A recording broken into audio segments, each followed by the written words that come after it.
수지의 그때 그 시절 그 노래 매주 월요일 인사드렸던 수지의 그때 그 시절 그 노래 수요일로 자리를 옮기겠다고 거듭 말씀을 드렸음에도 불구하고 월요일 날 왜 수지씨 안 나오느냐, 화요일 날 왜 수지씨 안 나오느냐, 그만둔 것이냐, 어디를 가버리셨냐, 전화가 빗발치는디 그 점에 대해서 우리 수지씨 무엇이게 생각을 하고 계시는지 나와주세요. 네, 안녕하세요. 네. 아이, 뭘 그렇게 뒷발을 쳤겠어요. 한 두어 사람 얘기했겠죠. 아니, 일단 방송국에 전화를 한다는 자체가 사실적으로다가 그게 쉽지가 않거든요. 예. 아유, 그런데 정말 많은 분들이 이렇게 또 좋아해 주시니까, 그리고 또 유튜브에서도 이 재방송으로 들을 수 있잖아요. 그죠? 그렇죠. 그 돋보기를 눌러서 네네. 수지의 그때 그 시절 그 노래를 찍어야 이제 뜨거든요. 그게 한동안은 안 떴어요. 근데 그것을 많이 보니까 조회수가 올라가니까 아이 언제부턴가 뜨더라고. 글쎄 저도 놀래요. 텔레비 보다가 유튜브 채다 보면은 네. 그래 땅 올라오면 어니? 이게 뭐요? 그만큼 많은 분들이 보신다는 얘기인데, 아유, 이제 우리가 좀 잘해야겠다라는, 물론 그동안도 잘했지만 더 잘해야겠다라는 생각이 드네요. 자, 오늘은 어떤 가수와 어떤 뒷담화인지 기대가 됩니다. 네, 오늘은요. 처음으로 2번 나오시는 분 남진 씨. 남진 씨 치달렸어. 앵콜송 언제 나오나 하고. 예. 예, 남진 씨 본명은 김남진이에요. 아, 김씨시군요. 김의 김씨래요. 아이고, 김해 김씨면 우리 엄마 김씨네. 우리 엄마랑 또 동갑이시잖아. 그렇죠. 네네네. 1946년 9월 27일 전라남도 목포에서 태어났어요. 대한민국의 오빠 부대 원조. 근데 이니도 알고 보니까 보통 파란만장한 이가 아니요. 아, 그래요? 얌전하신 줄 알았는데. 네. 아유, 근데 이렇게 팔자가 이렇게 얌전하게 놔두질 않네요. 기대가 됩니다. 오늘 얘기. 남진의 아버지 김문옥은 목포일보의 발행인 사장 겸 목포의 제5대 국회의원이었어요. 목포의 최고 부잣 집안이라고 불릴 정도였죠. 집안에 막 연못도 크게 있고요. 아이고. 가로지르는 오작교도 있고 그렇더라고요. 그때 당시 그 목포에 자가용이 2대가 있었는데 바로 한 대가 이 집 자가용이었대요. 이야, 진짜 부자셨네. 네, 막강했죠. 10남매 중 그때 4남 6녀인데 네. 아들로 셋째로 태어났대요. 고등학교를 오토바이로 등하교를 했다는구만요. 그때 당시 자전거만 있어도 부자야. 아니, 순경이 자전거를 타고 그냥 다니는 시절에 그러니까 야, 학생 때부터 닐 세다카 이분이 무슨 노래를 불렀냐면요. You mean everything to me 그거 부르는 분 있죠. 너무 유명하죠. 포렌카 이분은 뭐 2번 얘기하면은 잔소리고 네. 등 팝송을 즐겨 불렀던 남진은 목포 고등학교를 졸업할 무렵 레스토랑에서 팝송을 불러서 밴드 마스터에게 가수 제의를 받게 됐대요. 비록 아버지는 반대했지만 당시 남진은 영화배우가 되고 싶은 마음에 한양대학교 연극영화과에 진학하면서 서울로 상경한 상태였어요. 앞서 레스토랑의 그 밴드 마스터로부터 최고 인기 가수 남희래의 곡을 만들었던 작곡가 한동훈을 소개받고 그로부터 자신의 음악 학원에 등록하고 연습생 생활을 할 것을 제의받았대요. 이때 아마 이상열을 만났나 봐요. 영화배우의 길을 꿈꾸어왔지만 당시 순전히 학원에 있던 여학생들이 예뻐서 등록하고 연습생 겸 연애 생활을 시작. 불과 몇 개월 후인 1965년 드디어 첫 음반을 레코딩하게 됐어요. 데뷔곡은 한동훈의 작곡한 그 서울 플레이보이라는 곡이 스탠다드 팝을 연상시키는 곡이었지만 철저하게 폭삭망하고 실망한 남진은 낙향을 했어요. 근데 그것도 나중에 들어보니까 들을만 하더라고요. 그래요? 네, 다시 작곡가 한동훈이 당시 오아시스 레코드사의 전속 가수 제안을 하고 두 번째 음반을 발표했으며 첫 번째 음반과 달리 방송에도 제법 파는 등 히트 바로 직전까지 갔지만 당시 노래 제목이 퇴폐적이라는 이유로 국가에 의해 금지곡 처분이 되었어요. 금지곡이 된 타이틀곡명은 네. 연애 영번지. 근데 들어보니까요. 네. 가사가 요즘 들어보면 별것도 아니에요. 사랑하는 마음과 애타는 감정을 그 달콤한 입술과 윙크로 표현한 그런 노래였었어요. 네. 그것도 요즘에는 비일비재하지 않아요? 아유, 가사도 가사지만 요새는 왜 이렇게 그냥 훌러덩벌러덩 벗고들 나오는지 당체 그냥 어쩔 땐 눈 돌 곳이 없어. 그치요. 옛날에는 그 벗는 옷을 속에다가 살색 티 같은 거를 얇은 걸 입고 그 위에다가 입었었어요. 그렇죠. 맞아요. 두 번째 음반도 실패를 하자 다시 고향 목포로 낙향을 해서 술로 세월을 보냈대요. 그러던 중 그의 어머니가 두 번째 앨범에 수록된 다른 곡인 울려고 내가 왔나라는 그 트로트 곡을 밀면서 네. 이 곡으로 다시 도전할 것을 권유했대요. 어머님은 그래도 남진 씨 편이셨네요. 그렇죠. 그 엄니가 또 선견지명이 조금 있었어요. 오호. 이 곡은 2집 레코드 중 작곡가인 김용광이 남진에게 부르게 했으나 남진이 트로트를 부르기를 창피하다는 이유로 거절을 했던 곡이었는데 이에 김용광이 그래도 노래가 아까우니까 네가 불러서 곁다리로 음반 맨 끝에 한번 넣겠다고 그렇게 했대요. 그렇게 설득을 했군요. 예. 그런데 그날 김용광이 사정이 생겨서 녹음실에 오지를 않았대요. 그런데 이제 그때 남진이 이걸 거절할 수 있는 그런 찬스가 없어진 거죠. 그렇죠. 예, 그래서 어쩔 수 없이 곡수는 채워야 해서 내키지는 않았지만 녹음을 한 후에 앨범 맨 끝에 집어넣었는데 이 곡이 그야말로 대히트를 치면서 남진이라는 이름을 대중에게 널리 알리게 된 거예요. 그게 대박이 난 거잖아요. 그렇죠. Yeah. 네. 트로트를 좋아하지 않았지만 팝송 부르던 사람들 다 그렇잖아요. 그렇죠. 옛날에. 그럼요. 젊은 애들이니까. 일단 트로트 곡으로 이름을 알린 그는 이듬해인 1966년 정두수 작사, 박춘석 작곡인 가슴 아프게가 최고의 인기를 누리면서 그의 MBC 신인상 수상을 수상하였어요. 가슴 아프게 참 프로의 명곡이죠. 예. 네, 들어볼까요? 아유, 그러면요.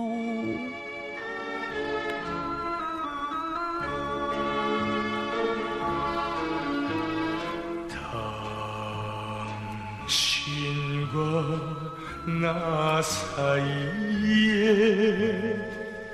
저 바다가 없었다면 쓰라린 이별만은 없었을 것을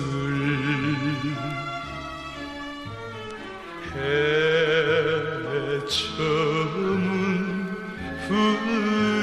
후드에서 떠나가는 연락선이 가슴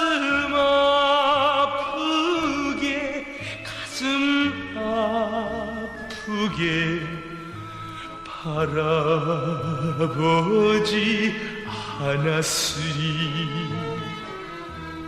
갈매기도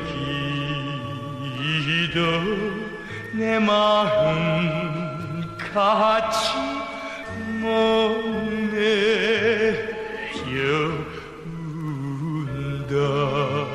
지금 이 음악이 나오면서 지가 좀 따라 불렀는데 이 노래는요 얌전히 부르면 안 돼. 몸을 이렇게 흔들어 가면서 꺾으면서 불러줘야 이 제맛이 나요. 그죠? 어째 이렇게 잘 아셔? 아이고, 지가 모르는 것 빼고 다 알아요. 예. 아유, 다 알아. 기억도 새로워요. 이 노래를 들으니까. 네. 이 노래 나왔을 당시에 하와이 연정 패티김에 네네. 그 노래하고 이 노래하고 같이 나왔었거든요. 네. 그래서 점심시간만 되면 애들이 내 책상 있는 데 와서 그 노래 좀 해보라고. 하와이 연정 해봐라. 가슴 아프게 해봐라.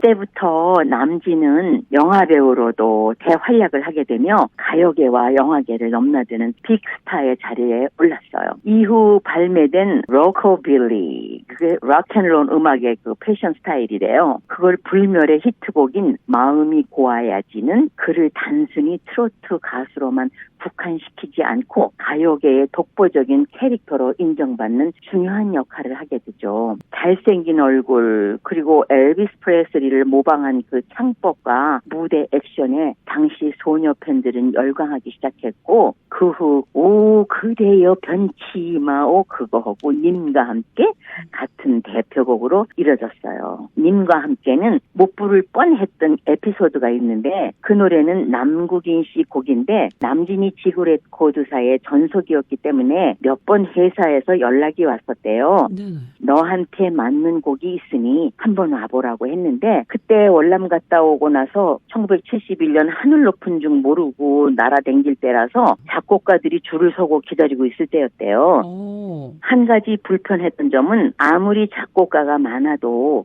박춘석 씨와의 인간관계가 제일 깊었기 때문에 아. 남국인 씨 곡이 좋다는 것은 알았지만 박춘석 씨 곡만 받게 되었대요. 아, 의리가 있네. 의리가 있어. 아유, 떠요. 그러니까. 그러다 보니 안 가게 되더래요. 아하. 그래서 이제 바쁘기도 했고 그렇게 반년이 지났대요. 네네. 오라고 했던 게. 근데 네. 이 남국인 씨가 화가 난 거예요. 안 오니까. 그치. 그래서 지구레코드사의 임정수 회장님, 이분이 2006년에 돌아가셨는데 네. 남국인 씨에게 갔더니 임정수 회장님이 아니 남진 이놈한테 잘 맞는 곡이 있는데 이 새끼가 안 오니까 안 줄랍니다. 이제 뭐 육두문자까지 나왔네요. 그러더래요. 그러니까 임정수 회장님이 그래? 아니 뭔 곡인데 그러냐. 네. 한번 들어나 보자. 네네네. 그리고 들어보니까 정말 괜찮더래요. 오. 그래서 임정수 회장은 원래 히트 제조기였기 때문에 들으면 딱 될 곡인지 아닌 건지를 알아보는 사람이었대요. 네네. 근데 딱 느낌이 오더래요. 예. 그래서 그 임 회장이 남진한테 야 너한테 꼭 맞는 곡이 있는데 이리로 오라고 했더니 네네. 바쁘기도 하고 해서 못 온다고 그러더래요. 아이고. 다시 또 전화를 해서 야 이놈아 너 용돈 준다고 해도 안 올래? 요즘 판도 잘 나가고 하니까 용돈 좀 줄 테니까 한번 와라. 네네. 그랬더니 남진이 용돈이나 받자 하고 금방 왔더래요. 아유, 돈 앞에서는 뭐, 네. 아유, 애덜이자뇨. 맞아요. 그때야말로. 그때만 해도, 네네. 근데 남국인 씨가 경상도 분인데, 네. 틀어져서, 아이고마, 내 삼아 돈을 보따리로 준다 해도 못 준다. 아예 또 마음이 또 그랬대요. 곳에 바뀌었어. 또 삐지셨네. 신경나서. 그렇지. 원래 강직한 스타일이라서 네. 마음이 꺾인 거죠. 임정수 회장이 잘 설득을 했더니, 네네. 그냥 못 이기는 척하고 준 것이 대박이 난 거죠. 예. 님과 함께. 예. 이 노래가 엘비스 프레슬리의 창법으로 부른 대표곡이래요. 들어보죠. 저 푸른 초원 위에 그림 같은 집을 짓고 사랑하는 우리 님과 한 100년 살고 싶어. 봄이면 씨앗 뿌려 여름이면 꽃이 피네 가을이면 풍년되어 겨울이면 행복하네. 멋쟁이 높은 빌딩이 시리지만 유행 따라 사는 것도 찐으시지만 반딧불 초가집도 님과 함께면 나는 좋아 님과 함께면 님과 함께 같이 산다면 저 푸른 초원 위에 아유, 지가 예전에도 얘기한 것 같은데 대청마루에서 한쪽 다리 흔들어가며 제가 이 노래 엄청 불렀어요. 눈에 선하네요. 네. 이렇게 한창 인기를 누리고 있을 때인 1968년에 해병대에 입대했고 베트남 전쟁에 파병이 된 거예요. 네. 원래 1년 동안 파병 가기로 되어 있었지만 자기가 귀국한 후에 베트남에서 동료들이 죽어갈 것을 지켜보고만 있는 것은 대한남아에게 어울리지 않는다고 생각이 들어서 네네. 여단장에게 부탁해서 2년간 파병 생활을 하게 됐다고 하네요. 이지가지로 아주 그냥 돌쇠요. 의리의 사나이. 멋진 사람이요. 멋진 사람. 수많은 동료들의 전사를 겪으면서 사람은 죽으면 다 똑같다는 사실이 와 닿다고 해요. 남진의 그 인터뷰에 따르면은 베트남에서 몇 차례 죽음의 위기를 넘기기도 했다고 하네요. 네네. 그런데 남진이 월남에 파병된 실제 이유는 해병대 입대 후 군무를 완전히 이탈해서 자기 집에 들어가서 평소처럼 집에서 지내며 연애 활동을 계속하는 등 어처구니 없을 정도의 군 복무 위반 비리를 저지르다가 군수사 당국에서 들통이나 예. 그로 인한 징계로 베트남에 강제로 보내진 것이라고 당시에는 보도가 됐어요. 아니, 저는 그 바다가 육지라면 근위 때문에 가신 줄 알았는데 그게 아니었어요. 그거는 갔다 오니까 강조입니다. 아, 남진 외에도 네네. 진송남, 박일남 등 당시 해병대 소속이던 10명의 연예인들이 네네. 해병대 간부들의 비호 아래 모두 그러한 혜택을 보았던 조직적인 비리였대요. 1969년 이때 당시에 실제로 사실 출퇴근하는 군인들이 많았어요. 아, 그래요? 네, 조금 있는 집 자식들, 좀 고위층 자식들이 네네. 이렇게 출퇴근 많이 했는데, 이제 웬만한 사람들은 다 뭐 경찰서 이런 데로 출퇴근을 하고 또 좀 고위층의 자녀가 아니죠. 남자들은 네. 다 이렇게 뭐 정보부나 뭐 이런 데 좋은 데 있잖아요. 네네네. 그런 데 출퇴근했어요. 이름만 넣어놓고 왔다 갔다 한 거죠. 그러나 저 사건의 해병대 복무 중에도 집에서 지내고 왔다 갔다 하며 자유롭게 연애 활동을 한 것은 남진 등 해당 연예인들이 군율을 어기는 잘못이 아니라 해병대 측의 약속과 비호에 따른 행위였을 뿐이었다고 하네요. 애초에 해병대가 군 복무 중에도 연예계약 활동을 계속 할 수가 있도록 보장할 것을 약속하고 그 조건으로 스타들의 해병대 연예대 입단을 추진해서 해병대 연예부의 구성원을 유명 스타들로 빵빵하게 채운 거래요. 그러니까 나름대로 이제 연예인들이 이렇게 해병대에 왔네, 뭐 이렇게 하려고 했는데 걸려버렸죠. 네, 정부 측에. 즉 유명 연예인들을 육해공군이 아닌 해병대로 데리고 오기 위한 파격적인 조건과 대우를 걸고 스카우트한 거거든요. 네네네. 집에서 출퇴근하고 너 연예인 활동 다 할 수 있게끔 할 테니까 이제 해병대로 와라.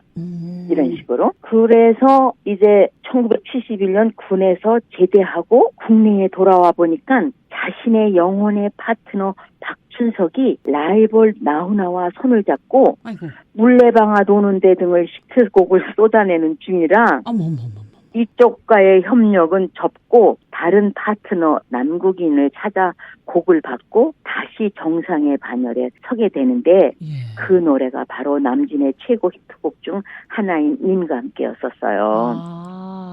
또한 또 잃어버린 한 여인 바다가 육지라이면 또 먼 데서 오신 손님. 그러니까는 이게 남진이 군대를 나가니까는 바다 건너 갔잖아요. 그러니까 바다가 육지라면 하고 노래를 했단 말이에요. 네. 그랬는데 남진이 제대로 하고 오니까 먼 데서 오신 손님. 이런 건 라라랜드에서밖에 못 들어. 그런 거죠. 근데 조미미하고 굳은 약속이 무산되어가지고 조미미는 제일동포와 고무신 거꾸로 신고 가버렸잖아요. 그러게 말이요. 사실은 조미미하고 어릴 때부터 같은 동네에서 자라서 둘이 새끼손가락 걸고 약속을 했는데 초창기에 또 나훈아하고도 삼각관계였었다는 소식을 접하지 않았겠소 내가? 아니 큰이는 어떻게 얌전히 연하게 생기셔가지고 뭐 근데 그때 당시는 그런 스타일의 여성분들이 미인형이셨잖아요. 그렇죠. 최은희 씨도 그렇고. 둥글둥글하니. 네네네. 예, 여기서 그 마음이 고와야 여자지 함께 들어보죠.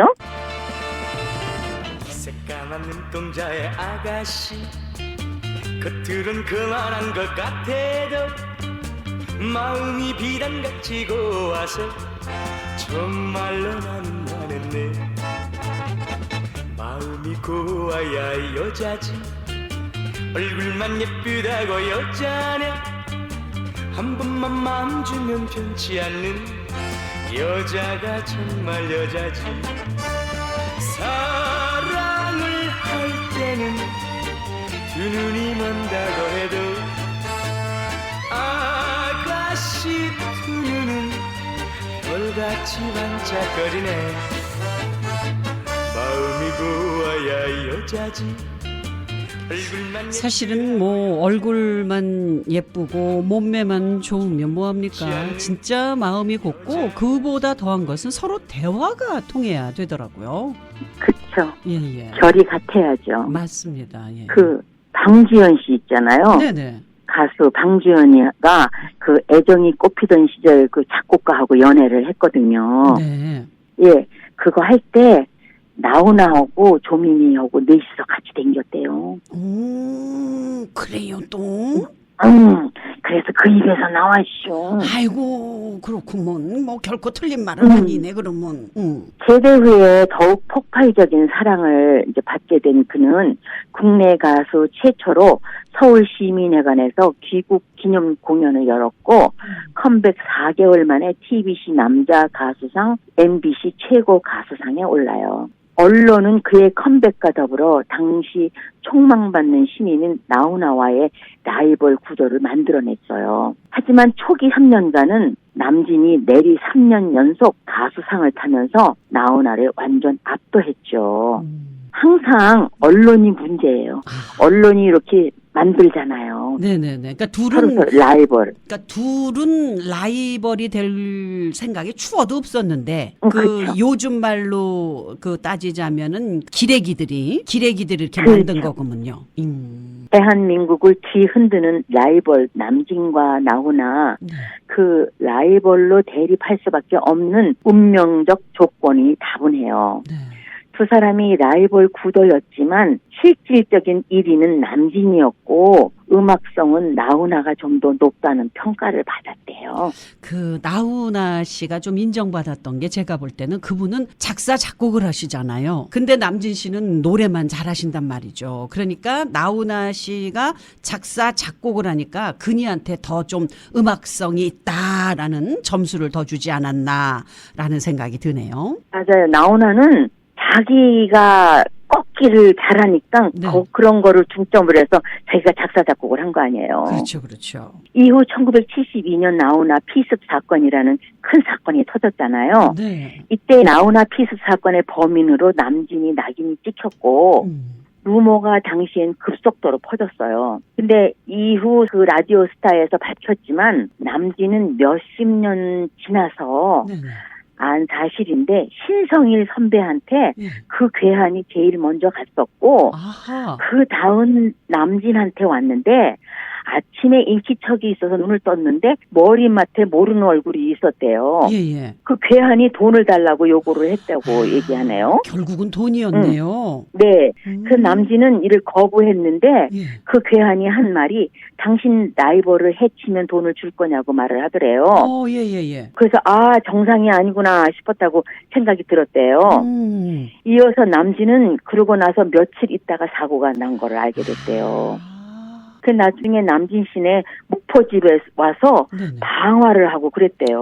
아이고. 집을. 그래서 어머니가 계신 집이었는데 네네. 지금도 마음이 아픈 것이 할아버지 할머니 초상화가 탄 것을 생각하면 아유. 지금도 성질이 난대요. 아유 그러네. 그 어떻게? 네. 그 남진은 1976년 가수 윤복희하고 결혼을 하면서 센세이션을 일으키잖아요. 네네네. 그런데 불과 3년 7개월 만인 1979년 3월 이혼하게 되죠. 네. 당시 남진이 윤복희를 내쫓고 폭행을 했다는 그 루머가 돌면서 남진은 이미지에 큰 타격을 입었지요. 아니지. 그 후의 얘기는 다음 주에 할게요. 아이, 지금 막 한참 들으려고 하는데 끝나시면 못치건데 뭐. 아이고, 벌써 시간이 이렇게 돼버렸네. 아유, 네. 일주일을 못치게 기다리지. 그래서 마지막 곡으로는 네. 울려고 내가 왔나. 알겠습니다. 이 곡 들으시면서 아쉬움을 뒤로 하고 다음 주 수요일 다시 찾아뵙는 걸로 하겠습니다. 지금까지 수지 씨였고요. 남진 제2편은 다음 주에. 그러면 저희는 다음 주에 뵙고요. 여기서 인사드리겠습니다. 감사합니다. 네, 감사합니다.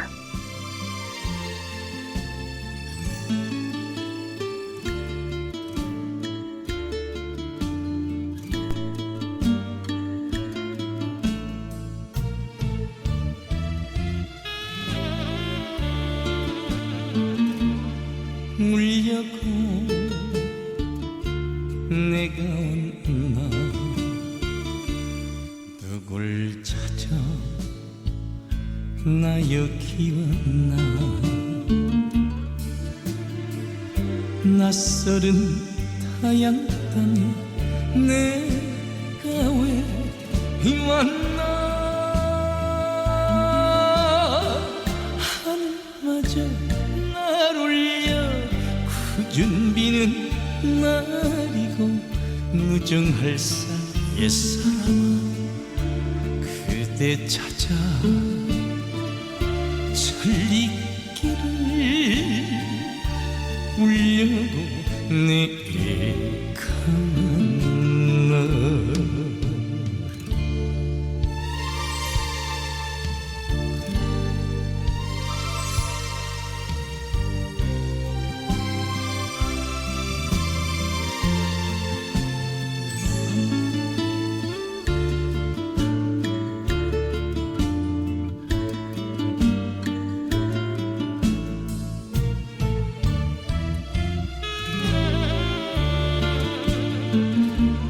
그 누구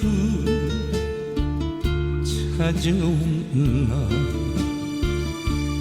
영산 가나 말을 해다오 반겨줄 그 사람은 마음이 편해